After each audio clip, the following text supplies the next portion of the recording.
Bruxelles, je t'aime. Tu m'avais manqué. Bruxelles, je t'aime. Bruxelles, je t'aime. T'es ma préférée. Bruxelles, je t'aime. Bruxelles, je t'aime.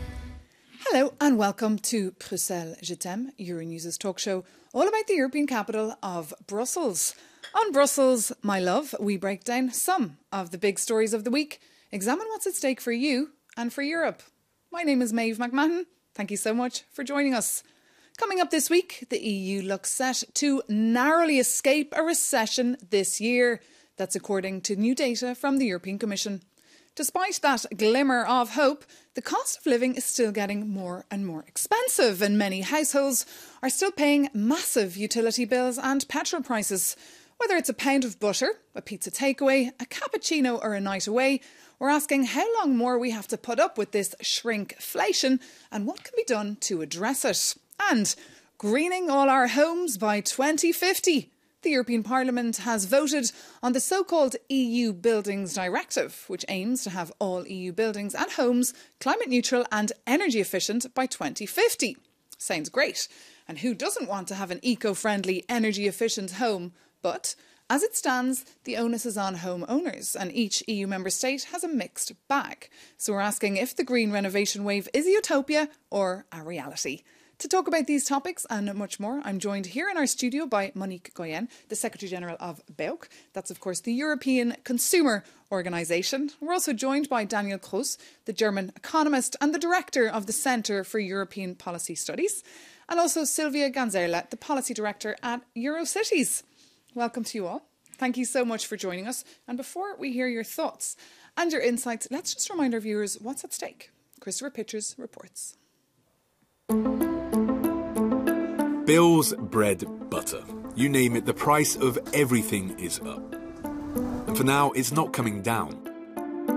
The global pandemic, the climate crisis, and now the war in Ukraine have all created a perfect storm when it comes to the cost of everything we consume or purchase in our daily lives. But there is some good news. The European Commission's most recent projections for this year show that inflation is falling and is predicted to drop even further in 2024. The full impact of consecutive interest rate hikes supposed to restrain demand in order to cool inflation have also not been felt yet. For now, though, price increases remain stubbornly high. And as this cost of living crisis continues, the main concern of many people will be if it is really becoming too expensive to live. Christopher Pitchers there. So I'll address that question to all of you, to our panel. Has the cost of living here in Europe gotten too expensive? Daniel Gross, if you wouldn't mind starting, because you are an economist here around the table, and you've been, I think, very involved as well when the euro was created. You've been writing a lot of books as well about inflation and what it means for us. We are unfortunately in a situation where there's very little we can do, we in Europe, to break this spiral of an increasing cost of living. And the main reason is it comes from abroad. It comes from higher energy and more material prices. And there we are now in a situation where things are pretty bad still, but getting better. The price of petrol coming down a little bit from the heights which we have seen last summer. And that's already useful for those who have a car and drive a lot. But it's still at a high level. And the same applies a bit to natural gas, which is essential for us to keep our homes warm and generate electricity. And there again, we have seen extraordinary prices last summer, 20 times higher than the past. And now they have coming down, but they're still 3 or 4 times higher than the past. So it's getting slowly better, but it's still pretty bad. OK, so in a nutshell, it's bad, but it's getting slowly better. In just a minute, we'll come to that spring economic forecast that the European Commission presented earlier this week. But first, let's get the take from the consumer organisation here, from Monique Goyens, what you're seeing. Yeah. First of all, it is really important to note that this is not a cost of living crisis that hits marginal segments of the population. It's really hitting a very important mass of people who have decent jobs. Families with 2 salaries that are being hit by this cost of living crisis. And it is true that we see that the inflation rate might go down. However, this is not the end of the crisis, because this is not a single crisis we are going through. We are going through a multi-crisis, and the next crisis to come is the climate. I mean, it's already there, but that will hit us even more if we don't act. Is the climate change crisis, and therefore we really need our governments to address the cost of living crisis in a visionary, smart way, by addressing also at the same time the climate change crisis. And that's a challenge that we really expect governments to take up in the coming months and weeks and years. And caught in the middle, of course, of national governments are the cities from across Europe. And you're from Eurocities, representing 200 cities from across the continent.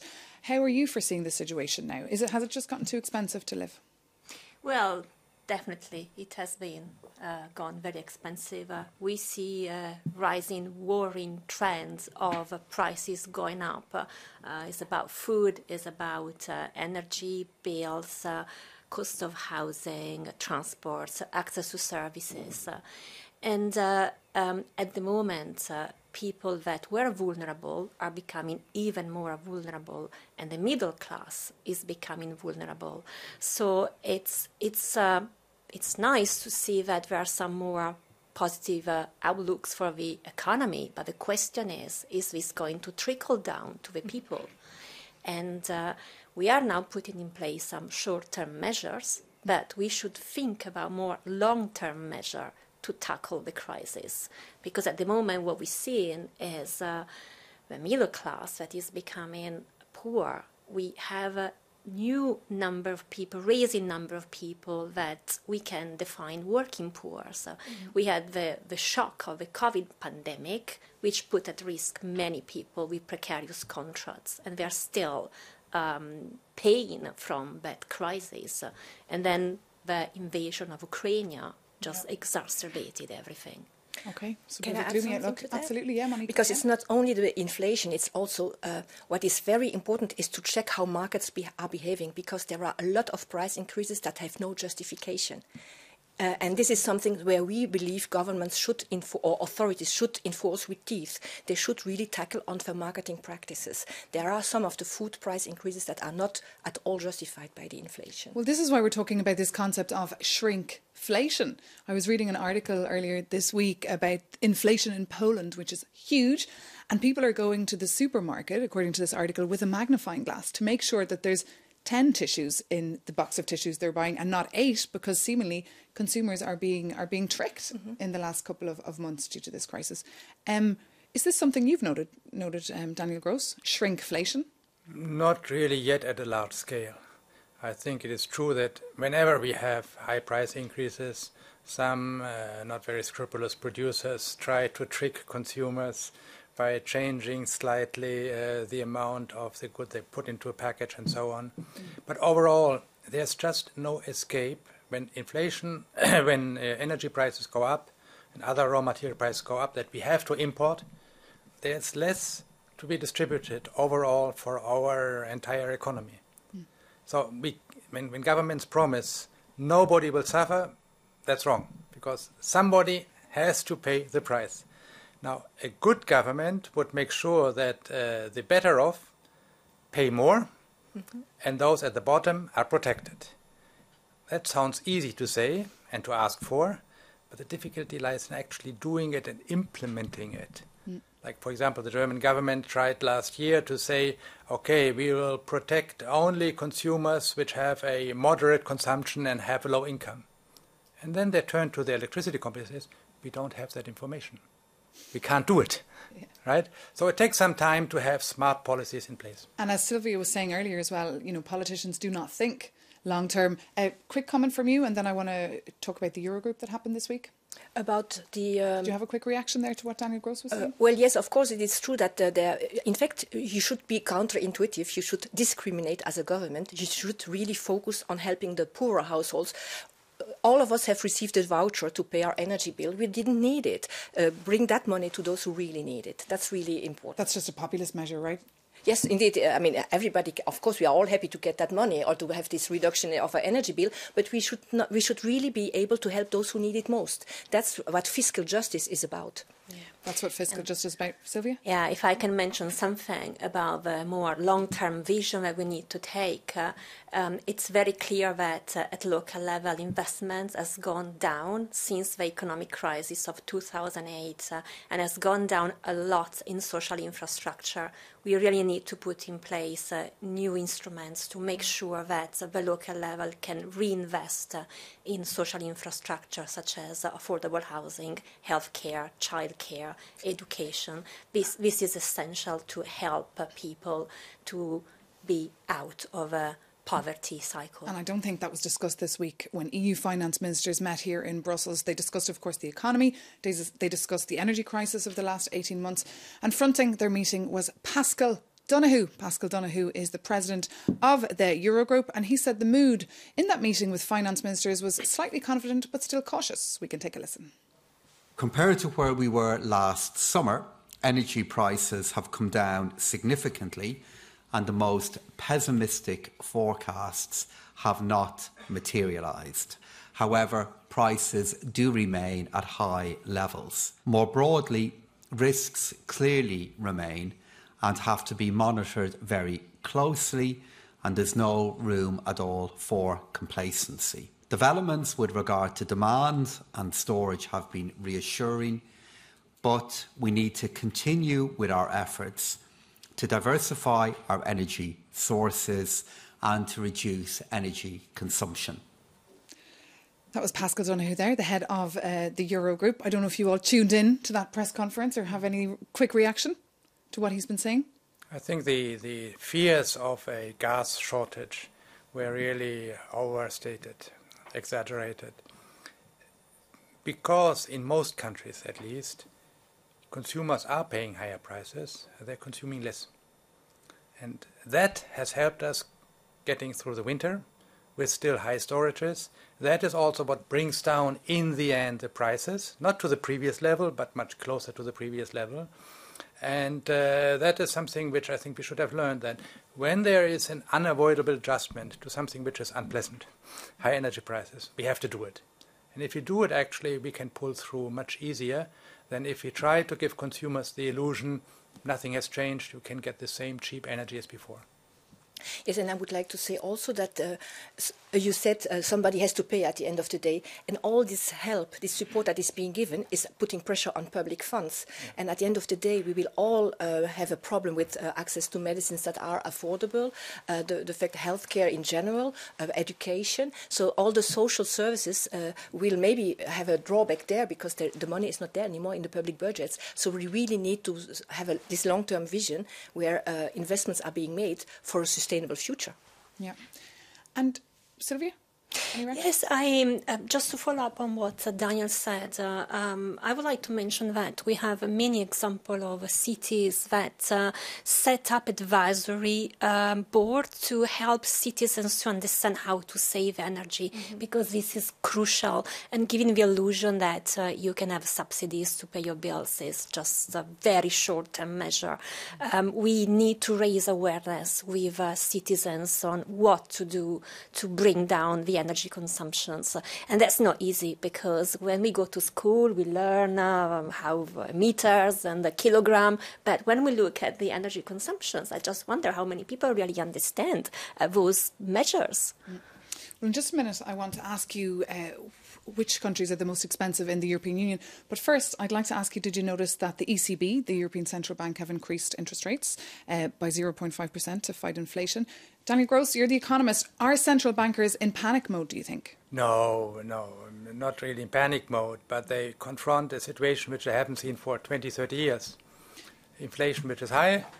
So they're saying, okay, we take the good old measures which we had from the past and apply them. But shouldn't they have done it earlier? Let's say they should have, right? Okay, one can say with hindsight, everybody. But I think the central bankers, they had built up very elaborated models over the last 20 years when there was no inflation. And those models told them there will be no inflation because there hasn't been any. Okay, and it took a couple of months or almost a year before they understood these models are no longer useful. They've put them aside. Okay. But really, when we have high energy prices, there's very little the central bank can do. Okay, and Christine Lagarde, the head of the European Central Bank, was of course in Strasbourg earlier this week addressing all those issues to members of the European Parliament. But now, as I said, I would like to ask you, do you know which country is the most expensive in Europe, Sylvia? I think it's hard to say because it really depends on, you should take into account the level of salary and the measures that have been put in place to mitigate inflation. And then, coming from Eurocities, I would challenge a question. Shall we look at how expensive cities are, because national statistics sometimes are not providing the correct information about what happened in big cities, and the picture can be very different. Well, maybe what I could say is maybe the expensiveness is not necessarily the criterion for the crisis and how the crisis hits the people.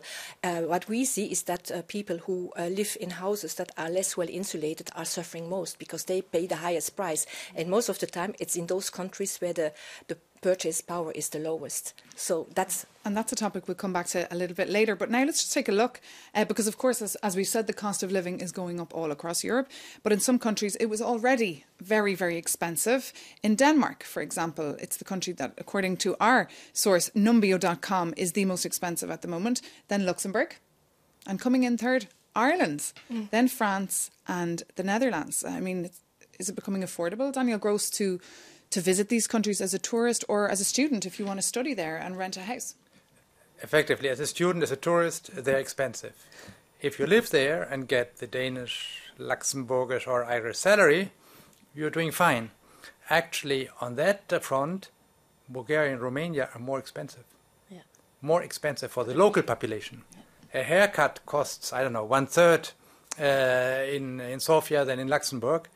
But since the salaries are even less than 1/3, this present situation is much more difficult for these poorer countries where they have less well-insulated housing and where before the energy prices were subsidized, now the governments don't have the money, and so they're going up by a factor of 2 or 3 or 4. So these countries are really much harder hit than Luxembourg or Denmark. And just on housing, we were taking a look at some figures as well to see what the situation is regarding housing inflation. And it seems like in Estonia, it's peaked at 24.2%, in Spain 7.6%, and here in Belgium 5.4%. And house prices as well have jumped, according to Eurostat, by 6.8 in the euro area and 7.4 last year. These are overwhelming figures for our viewers there to digest. Monique Goyen. Yes, indeed. And there also we believe that there must be again made a link with energy efficiency. And for example, tenants should be protected against increase in rents when the house is not well insulated. This has been adopted in Belgium, in some of the regions of Belgium. So you should be protected against rent increases, for example, if there is no energy efficiency along the way. And at Eurocities, how have you seen this impacting the quality of life in cities across the continent? Yeah, even before this crisis, we had issue of affordability in big cities, especially because the costs of housing have always been very high. Clearly, the amount of money you have to pay for your house, including the expenses, takes a big part of your salary. And this is something that is not always factored in when we look at these statistics about how expensive is a city or how expensive is a country. So it's very, very important because we need to have housing that are well insulated for health reasons. We also need to have a housing that have enough space for people to live in. And we also see a worrying trend of increasing rents. And the issue of eviction is also coming up a lot. That's a topic. That's a topic for another rising trend of people that are at risk of homelessness. We'll come back to that topic another day. Daniel Gross, just a final comment from you on that spring economic forecast that the European Commission presented this week. It was the data they presented, and they said we just narrowly avoided a recession. What's your message to our viewers who are looking there going, where are we going? I think the economy is doing pretty well. But like a European economy, it doesn't grow massively, right? But it trucks along at a moderate pace. And we avoided an energy crisis because everybody of us saved a little bit. And from here onwards, I think we should be positive. Yeah. Okay, another good news. Unemployment in the EU has also reached a record low. That's another figure we were looking at this week. But that's all we have for this topic. But do stay with us. In just a minute, we'll be looking at the EU's plans to green our homes by 2050. See you soon on Euronews and Euronews.com.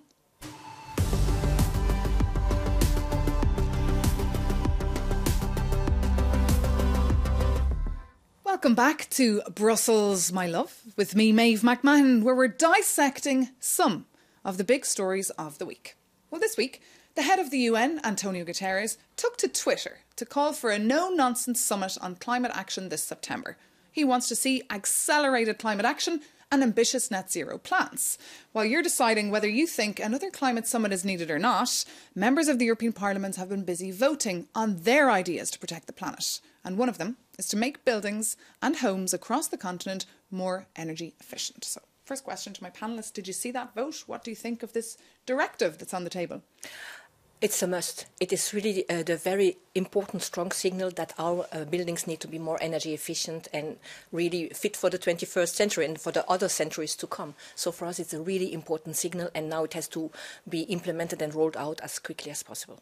And at Eurocities, you'll be watching that being translated into reality on the ground. What's your reaction? Well, you would think that energy efficiency is part of a solution to the crisis in prices. So that's clearly the right path we have to go through.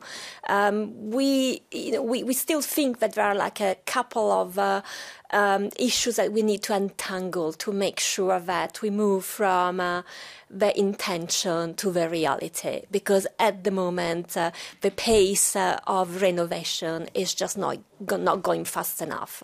With so many challenges, yeah. Yeah. What about you, Daniel Gross? What's your reaction, considering we spend 90% of our time in buildings across Europe, according to one stat I looked up this week? Yes, without buildings, it would be tough to survive here in Northern Europe. This is one of these issues where everybody agrees. And then when it comes to do something and pay for it, nobody's there, right? And that's the crux of the problem. And also, we have to keep in mind, this is a marathon, not a sprint, right? We won't solve the current energy crisis with more efficient buildings in 10 years. That's quite clear. Every building is different, right? You have existing old buildings where you want to keep them more or less as it is. You have entirely new buildings where you can make them as energy efficient as you want. And you have all the cases in between. And therefore, it is very difficult for governments to intervene and say, your building has to become energy efficient, because we don't know, is it cost effective? What measures do you need in this building, in the neighboring building? Right? And this is, first of all, something which cannot be directed from Brussels. At the level of the cities, right? At the level of communes. That's where the action has to be. And therefore the economists say we have to give the owners and the renters an incentive to do it. And that's why something very technical, which has been proposed and which will be implemented soon, is that when a building emits too much CO2 via its heating bill, then it should pay for it. That's called the extending the emission trading permit to the building sector. Just going to stop you there, because you mentioned an important point there about the communes and the local administrations, which we all know here in Brussels, for example, can be very slow. But I'm going to ask you that in just a minute. But first, let's just bring in one man who thinks it is feasible to make all our buildings and homes carbon neutral by 2050. It's the architect and policy expert Adrian Joyce. He's the head of campaigns at Renovate Europe, and he's been working on trying to make buildings more efficient since 2015. Take a listen.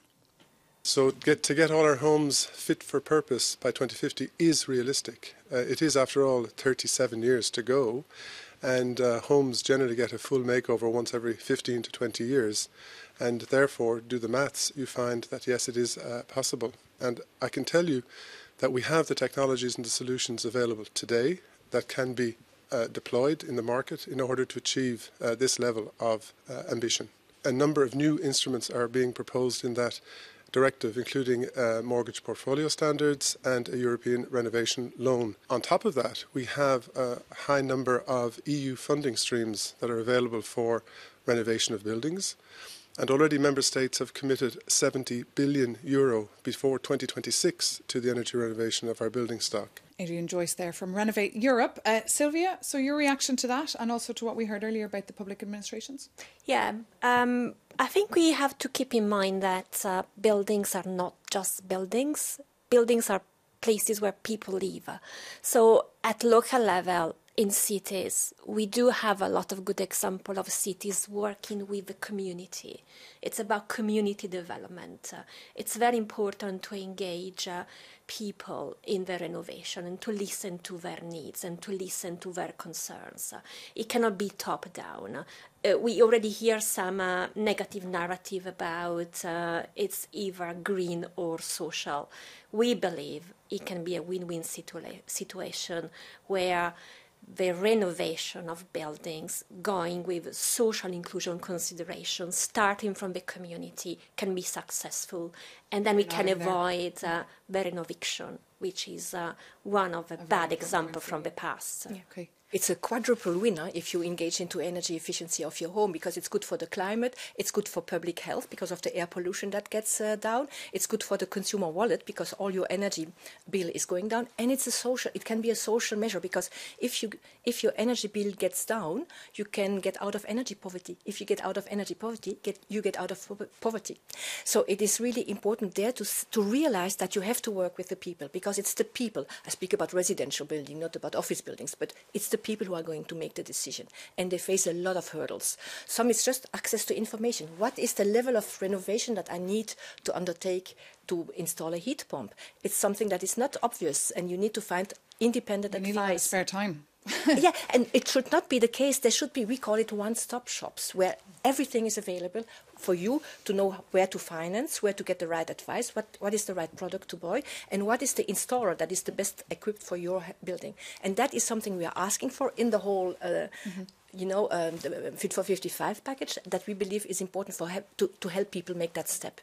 And just briefly, politically, I mean, this would create as well a bit of a storm, perhaps between Brussels and the EU capitals. We've already heard voices from Italy, for example, saying this could be a disaster because the stock is so different. I mean, will they be able to have common ground on this, do you think? Just very briefly, Daniel. They never have common ground at the beginning of a negotiation, right? Everybody has a special case. Yeah. And in the end, we have to find a common approach. And it might not be useful to say everybody has to achieve the same level of efficiency, because different countries are different, climate is different. And if you bring in the price mechanism, have people with energy inefficient homes pay for it, that I think would be the best way to get some agreement and also to have an efficient way of doing it. Okay, well, let's see where we are in 2050. But for now, thank you so much for your insights, and thank you for watching. We'll see you soon on Euronews and Euronews.com.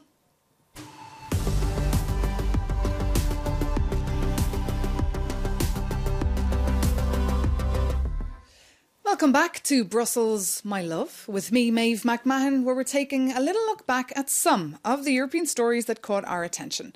Well, this week saw representatives from the European luxury aviation sector gather here in Brussels for their 3-day annual event. But instead of being greeted with coffee and conference goodie bags, they were welcomed by activists from the organisation Extinction Rebellion. Take a look. This is one of the most highly cited papers about the inequalities of the aviation industry. And so one of the main messages of this paper is that 1% of the global population causes 50% of aviation emissions. So that's why we're here today to block the private jet terminal in Zaventem. Private jets are the most polluting form of transport per passenger kilometre. So we are here, Extinction Rebellion and Scientists Rebellion, we're blocking this entrance. We are here! We are here! Standing strong! Standing strong! In our rightful place! Activists there chanting the message, "Make polluters pay," from Extinction Rebellion, blocking the entrance of the executive lounge there at Brussels Airport Luxury Aviation Terminal. What's your reaction to that, Sylvia? Well, they are competing to get coverage in the news, and I think they've done pretty well. They have achieved by their actions. But the question is now, what do we do with this information? Because it does raise some questions. The principle of polluter pay doesn't mean that rich people can pollute.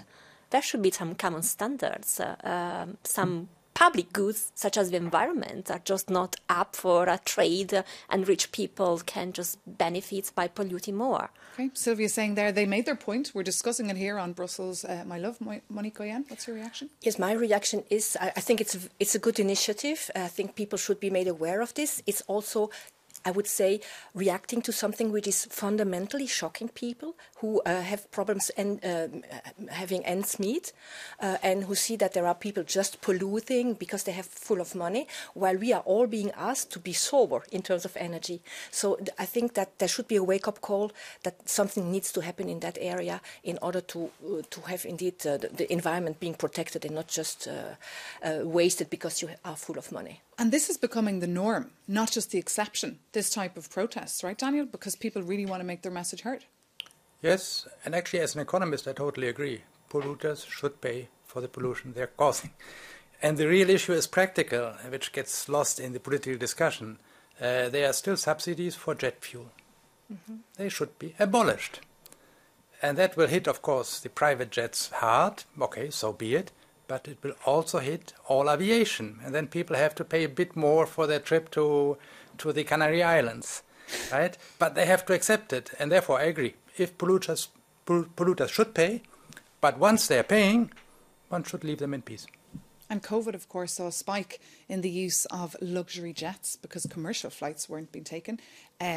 Is this something that needs to be addressed by the European Commission, for example? Well, for me, the reflection is more why we're not investing more in fast train links. Why is economically better to take a flight in Europe than to take a train? What has gone wrong with our economic model? If I can say, if one looks dispassionately just at the numbers of high-speed train construction, and in some areas where they're not very heavily used, you cause more emissions by constructing the highway line than later you save by people not taking airplanes or cars. So one has to be very careful. It's not a solution everywhere. Okay, and just very briefly, Monique Goyen? I don't agree with what Daniel said. Let the polluter, if he pays, let him just pollute. I think we have to go beyond this type of economic reasoning, because at a given moment there are boundaries in our planet. And it's not because you are rich that you should be able to destroy that planet. Okay. Thank you so much, Monique Goyen and Sylvia and Daniel Gross. Thank you so much for being with us. And thank you for watching. And we'll see you soon here on Euronews and Euronews.com.